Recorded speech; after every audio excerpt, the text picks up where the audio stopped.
Yeah, j'étais avec David, donc on est dans ton dyno room, David. On est chez D-Spec Motorsport. Ouais, un beau t-shirt. Toute Yes. l'équipe. Fait que là, on a mis le bike sur le dyno CRF 250 2025. J'ai fait des petites vidéos déjà, testé ça, le bike stock. J'ai roulé avec le CU aussi Get. Out of the box, aucun testing de fait. Ça allait assez bien, ça a débarré tout le top end. Là, par contre, on a remis le CU stock. On passe ça de la base, le bike tout stock. On met ça sur le dyno. Puis on teste ça. Puis aujourd'hui, c'est quoi un peu les étapes là, qu'on va faire pour aller chercher plus de juice? Ben ouais, on y va avec une stratégie que j'emploie couramment avec mes développements de puissance. On prend souvent des motos assez fraîches, assez récentes. On vient toujours prendre un baseline, c'est-à-dire qu'on vient tester avec la moto complètement stock, pipe stock, boîte stock, gaz de pompe. On va se faire un baseline, c'est-à-dire qu'on vient voir comment que la moto performe. Je la run à plusieurs RPM pour voir, bon, es-tu riche, es-tu pauvre, comment qu'on est.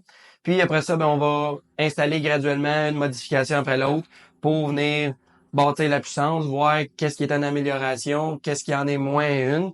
Puis une fois qu'on décide notre configuration, ben on va développer un mapping sur le dyno pour après ça pouvoir amener le bike sur la table. Sur le dyno, toi, tu vas être capable de voir tout ce qui est un peu la puissance d'un RPM, mais aussi le ratio air-essence, ce qui est une donnée qui est bien importante, je pense. Ouais, ben une fois qu'on commence à travailler avec le système d'exhaust qu'on veut utiliser, là, on va utiliser un échappement RP Race, ben c'est là que j'installe un sensor d'oxygène directement sur le head pipe, puis ça donne le ratio air-essence en fonction du RPM, puis ça met deux graphiques avec la courbe de puissance ici, fait que on peut effectuer des changements au ratio, dans le fond, à la quantité d'essence qui est envoyée ou au timing, etc.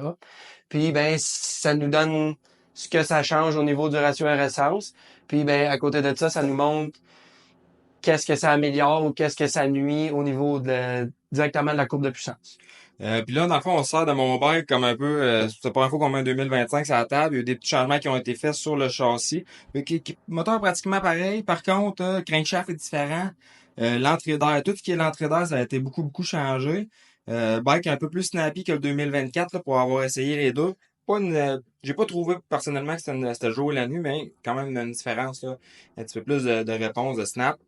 Là, avec la boîte et tout, on va aller chercher de quoi, mais toi, avec ces données-là qu'on fait aujourd'hui, exemple, tu as un client qui a un Honda, qui a un bike comme ça, ben tu vas pouvoir te servir de ça pour bâtir tes setups.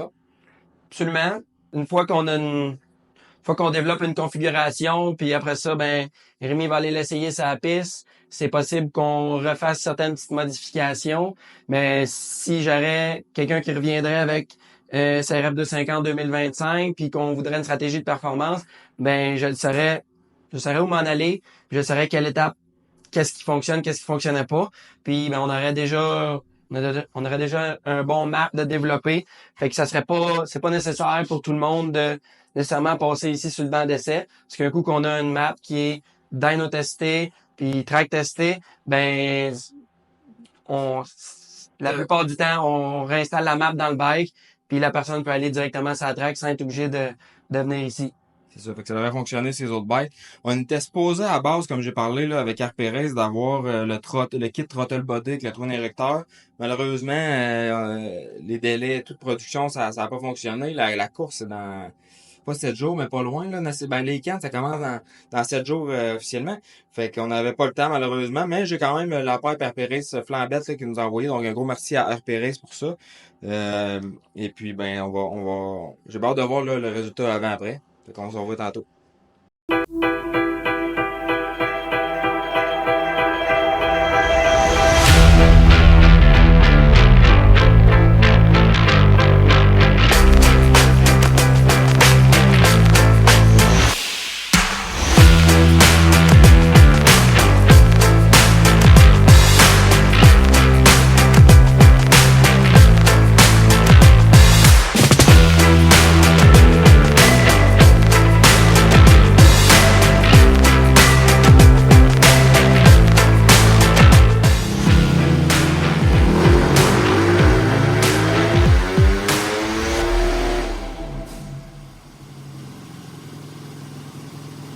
Bon, fait que là, mon David, là, on vient de passer plusieurs heures de dyno.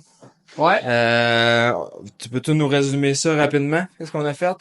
Comme qu'on a dit un petit peu plus tôt, là, c'est qu'on a installé l'ECU on a essayé l'ECU Get avec la pipe RP. Puis on a passé plusieurs heures à faire le tuning du bike. On a eu des gains qui sont assez intéressants sur toute la courbe. On a vraiment tombé avec un beau power band, plus d'overrev, puis on va rechercher la pipe RP apparaît beaucoup où est-ce que ça compte. Puis avec le tuning, on est venu en rechercher pour faire une belle courbe linéaire. Fait qu'on a des gains sur toute la ligne. Fait que ceci étant fait, on a une belle programmation là, de développer pour du gaz de pompe. Fait que si on veut, c'est la première étape des bonnes modifications est faite. Mais là, Rémi, comme on a dit un petit peu plus tôt, il va faire le National Pro à Deschambault. Fait qu'on va essayer d'aller en chercher le plus possible sans enlever le couvert de valve. Fait que là, on utilise une essence de première qualité, le Renegade SX4 Pro. SX4 Pro, comme David dit, on a tout testé. La paire par Pérez, on était chez Gros du Mid. On a fait quand même pas mal de corrections là, de la map stock versus qu'est-ce qu'on est allé chercher. Je pense qu'on a gagné beaucoup de stabilité dans la courbe, justement. On a une belle progression. Là, on vient de vider le gaz parce que c'est bien important. On a démanché la tank, on a complètement vidé la tank. Et puis, on vient de mettre le SX4 Pro de Renegade. Donc, tu as du SX4, tu as du SX4 Pro, qui est un modèle vraiment plus haut de gamme, là, roulé par les équipes. Là. Fait que C'est conçu pour c'est conçu pour les courses experts avec les longues manches. Fait qu'on a un gaz qui bouillera pas après 20, 25, 30 minutes et puis qui est stable puis qui est conçu spécifiquement pour les moteurs de motocross 4 temps. Fait que les taux de compression qui sont typiquement là-dedans, les RPM sont utilisés. Fait que c'est une essence qui brûle très bien, très rapidement. Fait que là, on va regarder qu'est-ce que ça donne tel quel, mais c'est sûr qu'on va faire des modifications dans notre mapping. Fait que Rémi, avec la map switch, il va pouvoir alterner entre son setup pour pratiquer avec du gaz de pompe. Puis il y aura juste à appuyer sur le bon bouton pour venir tomber sur la programmation qui optimise notre essence Renegade. mode turbo. Fait que on bouge pas tant que ça ici, mais mode là, il fait chaud là, si je zoome là. Je sais pas si on le voit là. Il fait 34 degrés. 34 degrés dans cette place infernale, donc on lâche pas Chambre encore. de torture, c'est pas rien. Encore une coupe d'heure d'ouvrage. Bon, fait que mon David, Ouais. après une chaude, il Ouais. fait chaud en crise dans le camp ici. Après une grosse journée dans la salle de dyno, on a finalement, on est arrivé à qu'est-ce qu'on voulait pas mal. On a fait plusieurs étapes. Donc on va un peu faire le tour là, de par où on est passé, où c'est qu'on est allé, puis où c'est qu'on est rendu. Ouais. Fait que, ben, comme j'expliquais un petit peu plus tôt, là, il va par étapes. Fait que là, on a un peu les résultats de toutes ces étapes-là.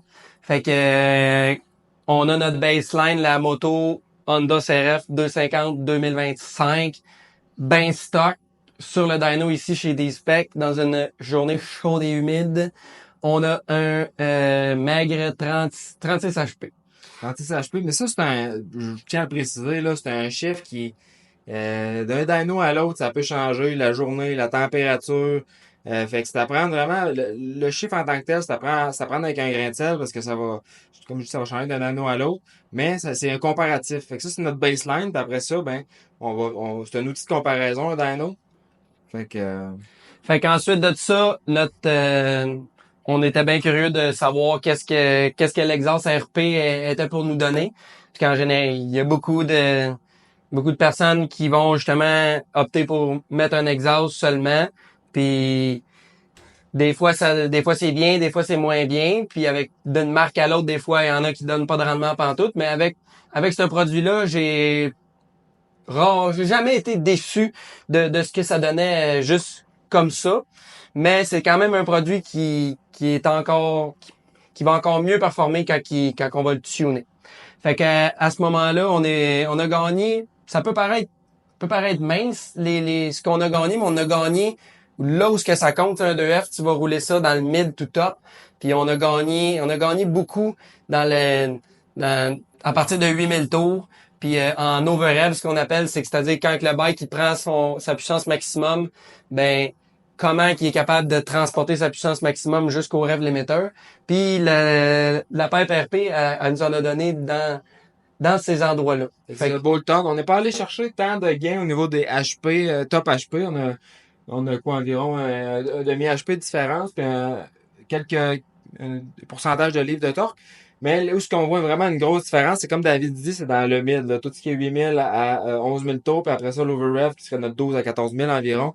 Mais là, la pipe RP, c'est là qu'elle a fait une grosse différence. Dans le meet du power, on a certains endroits que c'est allé donner un 2 à 3 HP. Fait que c'est quand on parle de puissance maximum, des fois le chiffre il est plus ou moins impressionnant, mais c'est quand on a une pipe bien développée comme ça, c'est ça à track qu'on va voir la différence. Ça, du HP, où est-ce que ça compte? Ouais, c'est. Ensuite de ça, on a installé les CU-Get. Bien noté que ce qu'on a présentement, les maps qu'on a, c'est des maps pour le modèle 2024, où est-ce qu'on a certains, bon, surtout au niveau du design du airbox, la façon que le moteur aspire son air, ça a une influence sur, ultimement, la quantité d'essence qu'on injecte. Fait que, on est parti d'une map de 2024. On l'a installé tel quel. Rémi l'avait déjà essayé sa piste. Puis son feeling, c'était que ça y en donnait en haut, là, donc top end over rev. Puis ben le dyno nous a un peu confirmé ça. On en perdait un petit peu avant dans la courbe, mais c'est un peu le résultat d'utiliser la map qui était plus ou moins adaptée à la base. Fait on est allé leur gagner plus tard, mais à ce moment-là, on est vraiment venu confirmer le feeling que Rémi avait sur la track. Fait que du top jusqu'à l'overrev, on a encore gagné plus de power à ce niveau-là. Un peu le même principe que l'exhaust. On a gagné à peu près juste une demi-force avant tuning. Mais c'est ça à track, on avait déjà un bon rendement. Par contre, le but de cet appareil-là, d'un ECU aftermarket, c'est de pouvoir l'ajuster, de mettre un bon map dedans. Fait qu'on a passé au-dessus d'une tank de gaz à essayer de 0% throttle jusqu'à 100% throttle à toutes les plages d'RPM à venir, bon, tuner ça comme il faut. Fait que... Bonne journée, on a passé, ça fait quoi, facilement 5 heures de dyno aujourd'hui ici, là, en tout, à changer, vider le gaz et tout, fait que c'est un service là qui est assez, c'est de l'ouvrage à chaleur ici, là, c'est peut-être pas, c'est pas une mince tâche à faire, mais on est allé vraiment ajouter chaque plage de puissance, le pourcentage d'ouverture du throttle par rapport à chaque RPM. Puis c'est là que le travail de David fait la différence parce qu'il faut vraiment que tu saches qu'est-ce que tu fais, comment l'adapter pour venir égaliser en gros, qu'est-ce qu'on cherche à faire beaucoup, c'est de venir égaliser la courbe de ratio air essence.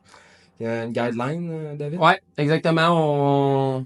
J'ai ma façon de tuner où est-ce que j'aime placer mon ratio air essence pour qu'il, après ça, on le sait un peu comment que le dyno se traduit sur la piste. Fait que je me place comme ça sur le dyno. Puis au final, ben, un coup après avoir fait tout ça, c'est là qu'on est allé un peu améliorer tout mélanger ça ensemble. C'est comme un peu, on a fait une salade, là, ben, le tuning, on vient mettre la vinaigrette dedans pour que tous les ingrédients se marient ensemble puis qu'au final, ben, ça fasse un tout qui va bien fonctionner. Fait que c'est là qu'on est capable de, en fait, comparer à notre run de base, ben, on a juste des gains sur toute la ligne, sur toute la courbe. On vient un peu, on vient amoindrir la petite perte qu'on pouvait avoir à certains endroits. Au contraire, on vient remplir tous les trous. Puis ben en puissance maximale, on est allé chercher un 2 HP, ce qui est quand même assez bon. Oui. Mais au niveau de si on regarde au niveau là, c'est encore une fois le 2 HP, c'est le peak power. Par contre, à certains endroits, comme ici, si on regarde dans l'overrev, à 13 000 tours, un 2F, ça va être roulé. Le sweet spot, c'est de 10, 12, 13, dans ce coin-là, c'est pas mal là que ça se passe. Puis si on regarde à 13 000 tours, ben on a un 4 HP de plus. Fait que c'est pour ça des fois qu'il faut pas juste lire le chiffre maximum qui est écrit dans le coin du graphique. Puis là, on est avec la run. Ça, c'est la run. La première, c'était stock. La deuxième, c'était pipe ECU? Ouais, en ce moment, ce qu'on voit comme graphique, c'est le carré pipe ECU avec le tuning. Fait que c'est un peu le... Le 104, il y a le tuning dedans. Ouais, OK. exactement. Fait que c'est ça. Selon Je moi, pense pas qu'on c'est... le voit avec le téléphone, là, mais on pourra peut-être prendre des images après, mais c'est vraiment marqué là, la différence. Là. Fait que, selon moi, ça, c'est on peut dire le stage 1. C'est-à-dire que pour un coureur local ou quelqu'un qui veut bien investir son argent pour avoir un bon bang for the buck, ben c'est cette combinaison-là que moi je crois beaucoup en ça. Fait qu'avec pipe ECU bien tuné au gaz de pompe, on a un super de bon résultat. Puis ça ça complète une bonne moto. Tu sais, Honda, ils ont un châssis qui est vraiment qui est plaisant à conduire, qui est facile à mettre où si tu veux. Powerbank qui est le fun aussi. Là. C'est ça. Fait que là, on vient améliorer ça. Ceci étant dit, on a notre, si on veut, comme notre stage 1, la première étape pour faire de quoi qui vaut à peine. Puis après ça, ben, comme Rémi, il s'en va faire le National Pro à Deschambault, comme qu'on disait. Entraîner le lunch. Ouais. Ouais, Non, mais ça, on peut bien sortir de la gate, ça va déjà être bon. exactement. Fait que, ce qu'on est venu faire, c'est qu'on a mis, comme on disait un petit peu plus tôt dans l'introduction, le Renegade SX4 Pro, qui est un gaz premium, là, qui est conçu pour la course expert. Ben, avec ça, avec un léger tuning, on prend la map qu'on a développée toute la journée, puis on vient adapter certains paramètres pour que ça fonctionne bien avec l'essence. Ben là, on est allé rechercher presque une force et demie avec le gaz, puis c'est une puissance qui va s'ajouter sur toute la courbe. C'est ça qui est intéressant. Puis on a vraiment vu la différence quand on a switché de gaz dans la tank. On avait gagné une force et demie juste en mettant ce gaz-là dedans. Puis c'est comme David vient de dire, c'est sur toute la courbe, là, il y a une séparation de la ligne. On suit à peu près la même courbe, mais on est une force et demie au-dessus partout dans toute la plage. Fait que c'est pas donné ces gaz-là, mais ça nous prouve que ça fait qu'est-ce que c'est supposé de faire. Absolument. Puis c'est un essence que j'ai eu plus d'expérience à travailler sur les motos autrichiennes ou les Kawasaki. Puis sur certains autres modèles, on peut aller chercher jusqu'à 2,5 HP de gain avec seulement l'essence puis une adaptation du tuning. Fait que je propose souvent ça parce que c'est une façon assez facile d'aller chercher de la puissance. Puis de nos jours, on a des motos qui sont tellement performantes d'origine que de rentrer dans le moteur pour aller obtenir ces gains-là, ça coûte, c'est assez dispendieux. Puis souvent, c'est des travaux qui sont irréversibles que quand tu veux revendre ton bike après ta saison de course, ben il y a certaines configurations qui plairont pas nécessairement à quelqu'un qui achète un bike seconde main. Souvent, c'est pour s'amuser le dimanche. Puis là, ben, t'es un peu pris avec un bike qui est tout modifié. C'est ça. C'est sûr que c'est quelque chose qu'on peut faire quand qu'on a le budget ou la demande, tout ça. C'est possible, mais cette façon-là qu'on propose en ce moment avec Rémi, c'est la façon la plus facile et efficace d'avoir une moto super compétitive, même au niveau qui va courir à la fin du mois de juillet. Comme tu me disais justement, oui, le gaz, quand tu as le prix de 5 gallons, tu peux faire le saut, c'est assez dispendieux, mais comme tu dis, tu sais, aller chercher deux forces, c'est à peu près la façon la plus cheap d'aller chercher deux forces. Là. Tu sais, tu mets ça dedans, c'est pas time consuming, rien, tu fais rien que le mettre dedans, puis paf, t'as une à deux forces. Fait que c'est assez impressionnant là, au niveau du Renegade SX4 Pro. Puis on voudrait aller faire une puissance similaire à ça avec des modifications internes. Ben, ça prendrait quand même une essence de meilleure qualité que l'essence de pompe. Fait que le coût il est offseté par le fait qu'un moteur modifié, ça prend quand même du bon gaz. Fait que ça vaut la peine de faire le calcul. Ensuite de ça, c'est sûr que Rémi, ben oui, il va faire le National Pro, mais après ça, il va faire les provinciales où est-ce que peut-être l'enjeu est pas aussi important, puis Puis il faut pratiquer aussi, puis tu sais, brûler du gaz pour le restant de la saison. Fait qu'on est allé faire une map avec du SX2, 50-50 avec du super. C'est un mix que tu as testé, je pense, sur tes bikes pas mal, David. Puis le rouler 50 versus peu, il n'y a pas une très grande différence. Puis ça fait un compromis là, au niveau du prix qui est intéressant. Là. Ben ouais, on est allé splitter la différence un peu avec le gaz high-end. Puis j'ai quand même une demande pour de l'essence de meilleure qualité à cause justement de la faible qualité de l'essence qu'on retrouve à la pompe.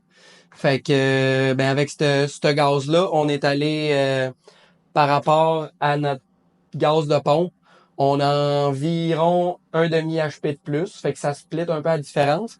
Mais c'est aussi un gain qu'on va retrouver sur toute la ligne. Ça se sent dans la poignée quand tu roules avec du bon gaz, t'as une bonne réponse, un gaz qui brûle bien. Fait qu'on a quand même une alternative avec une map de développer pour. Euh, disons un essence qui fait un peu plus d'essence au niveau provincial puis au niveau local. Ouais. Fait que, on est allé chercher quoi la différence si on veut avec Comparé avec le CX2 versus le CX4 Pro, mettons? On parle peut-être de HP, une demi-force? ouais, le SX4 Pro va nous donner presque c'est ça, presque une force et demie. Puis là, celle-là, on est allé chercher environ une demi-force. Fait que il y a une différence, mais au final, pour le prix est en conséquence aussi. Puis avec une alternative comme ça, ben ça me permet d'offrir une bonne qualité d'essence pour un enjeu qui serait moins important, puis un budget qui serait un peu plus raisonnable. Ouais. Fait que là, la prochaine étape, David, ça serait de remettre un tard avec des crampons après ça, puis d'aller essayer ça sur la piste.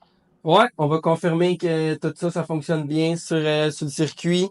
Possible qu'on fasse certaines petites modifications. Souvent, c'est des petites modifications mineures pour améliorer des fois la réponse, la transition on-off, throttle, des choses qu'on peut pas gérer avec le dyno. Ou des fois, c'est tout simplement une question d'engine braking. J'ai remarqué tantôt qu'avec les CU stock, le bike, il y avait quand même pas mal d'engine brake. Fait que c'est peut-être quelque chose qu'on va pouvoir venir Ajuster. selon les goûts d'Rémi, on va pouvoir venir fine-tuner ça. Puis, Ce qui est le fun avec, faire ça. cette cellule-là aussi, là, c'est qu'avec le module Wi-Fi, puis l'application sur le téléphone, je suis capable de venir directement modifier, pour faire du fine-tuning justement là, dans le CU, dans la map qu'on a préparée. Si vous voulez par exemple plus d'engine braking ou encore changer la limite d'RPM ou whatever, je suis capable de revenir fine-tuner là, la map. Ouais, ben à ce moment-là, c'est des certains petits paramètres que quand la personne elle a le module Wi-Fi, ben tu sais, on peut se parler au téléphone, puis on dit hey, j'ai vécu tel ou tel comportement, comment tu vois ça? Ben je peux des fois juste donner hey ben tu pourrais essayer tel paramètre de modifier un peu, retourne sur la piste, des fois tu peux même m'appeler sur le bord de la piste, puis aujourd'hui ben enlève du timing à tel endroit, puis ça va t'enlever de l'engine braking ou bref, c'est quand on a une map qui est vraiment sa coche comme qu'on a développé ici, ben on est ce que je dis au milieu de la cible. Fait que j'ai pas peur de faire un petit changement à gauche ou à droite, en haut ou en bas, pour venir vraiment faire le bike que tu veux. Là. C'est un peu le même principe que quand tu fais valver tes suspensions chez ton gars de tuning. Ben après ça, C'est des clickers. il peut te jouer avec les clickers un petit peu. Fait que c'est un peu une analogie de l'explication. Puis sinon, ça, on passe un peu au travers des coûts là, de qu'est-ce qu'on a fait sur cette moto-là. On pourrait commencer avec l'échappement RP, là, c'est plate, avec l'angle de caméra, on le voit pas. Mais on parle je pense que c'est un 13,95 plus taxe là, Exact. pour l'exhaust, super qualité de fabrication, c'est tout en stainless. Donc super bien fait. Sinon pour le CU, je sais pas si c'est encore le cas, je pense que tu avais plusieurs options là, pour les boîtes guettes. Ben, avec les modèles modernes, là, c'est-à-dire 2023, 4 et plus, j'essaie d'y aller avec la version des CEO qu'on a ici, le SX1 Pro, qui est la dernière version avec la communication CAN. C'est-à-dire que c'est un système électronique qui demande moins de fils. Fait qu'avec la map switch, le module Wi-Fi, ben, ça fait pas une grosse couette de fil d'ajouter sa moto. Fait que c'est avec ça que je vais travailler sur tous les modèles, de moto modernes, puis c'est là-dessus que mes maps y évoluent. Fait qu'au fur et à mesure que plus qu'on a de riders qui roulent avec une map, ben plus qu'on vient tout le temps l'améliorer puis apprendre à propos de tout ça. Fait qu'un kit ECU comme que Rémi a sur son bike, c'est ECU, map switch, module Wi-Fi, c'est 1350. On peut avoir quelqu'un qui désirait pas avoir la map switch ou le module Wi-Fi, l'ECU seulement est 1100 pièces. Fait que ça peut ça quand on a une configuration, on sait où ce qu'on s'en va, on veut rien qu'une bonne tune, ben, ultimement, le résultat qu'on a eu là, on le met direct dans la boîte, puis si t'es pas quelqu'un qui touche à ça, ben, c'est le principal. En fait, tout le gain vient de la boîte, puis après ça, ben, c'est un peu des petits gadgets pour la personne qui aime ça, C'est un ça, peu puis taponner. oui, c'est assez dispendieux quand tu casses 1000$ pour une petite boîte d'électronique qu'on voit pas, ça flash moins qu'une paille. Mais honnêtement, moi, c'est de quoi que je trouve qui est bien important, là, puis qui fait une vraie différence. Sa moto aussi, c'est tangible.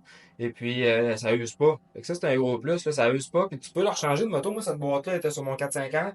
On l'a adapté, on l'a mis sur le 250. Ça peut même se changer de marque, là, dépendamment de la marque que vous roulez. Certaines exceptions, mais c'est vraiment versatile, ça use pas. Puis même, ça se revend bien dans le marché de l'usager aussi, là. Sinon, pour ce qui est du service de tuning ici, Dyno, là, nous autres, on a passé beaucoup de temps, mais normalement, je pense que c'est des demi-journées que tu fais, David. Non, en général, je vais consacrer une journée entière parce qu'on a toujours, Ok. bon, faut préparer, on installe la roue, on attache la moto, on passe quand même pas mal de temps. Des fois, justement, on installe une pipe en même temps, fait on vient faire tous les changements un après l'autre. Fait qu'une journée comme aujourd'hui, quand on vient tuner, on a fait un tuning pour 2 types d'essence. Fait que normalement, une journée de dyno pour un type d'essence, c'est 400.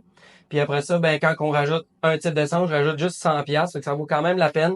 Fait qu'on vient tuner le bike pour, aujourd'hui, ça serait, pour Rémi, ça serait une journée à 500 pièces. Fait que c'est un package complet, là, qu'on va virer dans les alentours de, un petit Quoi, peu, 3000? dans les alentours de 3000. Puis, c'est la façon que tu peux faire un bon bike Fiable. fiable, puis sans te casser la tête. Là. C'est toutes des installations qui peuvent être faites par monsieur, madame, tout le monde. C'est ça. Puis plus que ça va aller, là, on a un nouveau modèle, le CRF 2025, mais la recette qu'on a aujourd'hui, c'est-à-dire un ECU, une map déjà faite, puis une pipe, on s'en tire en bas de 3000 parce que un coup qu'on a un bon tuning, Jérémy va m'avoir dit, hey, ça track, ça va super bien. Ben, comme j'expliquais un peu plus tôt, j'ai pas besoin d'avoir chaque bike si c'est pour refaire la même configuration.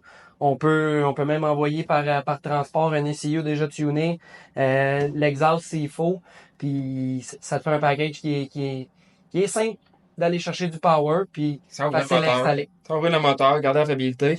Le gaz SX4 Pro, c'est un gaz vraiment d'exception. Là. On parlait des prix des alentours de 400 $, je crois. Là. C'est 400 pièces le 5 gallons, mais c'est un gaz qui est, selon moi, qui va à peine au niveau expert et dans les environs. Puis c'est dur de quantifier ce prix-là.